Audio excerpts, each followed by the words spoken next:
Puluhan ribu warga Italia turun ke jalan dalam aksi solidaritas pro-Palestina dan mengecam genosida di Gaza. Senin, 22 September 2025. Aksi ini berbarengan dengan rencana Prancis dan sejumlah negara lain yang akan mengakui negara Palestina di sidang Majelis Umum PBB. Sementara itu, pemerintah Italia di bawah Perdana Menteri Giorgia Meloni menegaskan saat ini tidak akan mengakui negara Palestina.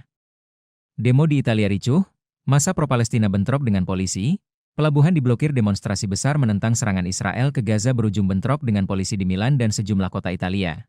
Senin, 22 September 2025. Aksi demo di Italia yang digelar bersamaan dengan mogok nasional itu juga membuat beberapa pelabuhan di Italia diblokir pekerja sebagai bentuk solidaritas terhadap warga Palestina. Di Milan, polisi anti huru-hara menembakkan gas air mata untuk membubarkan massa di stasiun pusat. Sejumlah demonstran berpakaian hitam, sebagian lainnya mengibarkan bendera Palestina. Mereka dilaporkan memecahkan kaca jendela stasiun dengan tiang dan melempar kursi ke arah aparat. Media Italia ANSA melaporkan lebih dari 10 orang ditangkap di Milan, sementara sekitar 60 polisi mengalami luka ringan hingga serius akibat bentrokan tersebut. Di kota-kota pelabuhan seperti Venesia, Genoa, Livorno, dan Trieste, pekerja dermaga turun ke jalan memblokir akses. Polisi bahkan menggunakan meriam air untuk membubarkan massa di Venesia.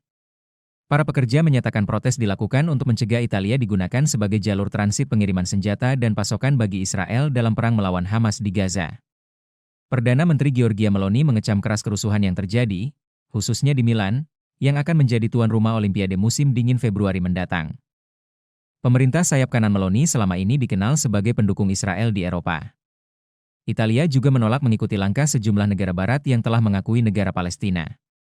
Gelombang protes juga melumpuhkan lalu lintas di jalan tol dekat Bologna hingga polisi menggunakan meriam air.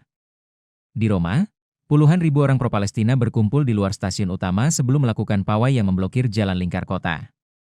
Sementara itu, di Napoli, massa memaksa masuk ke stasiun kereta hingga sempat naik rel dan menyebabkan layanan tertunda. Demonstrasi digelar serentak di berbagai kota Italia, disertai penutupan sekolah dan gangguan pada layanan transportasi umum. Jangan lupa subscribe ya!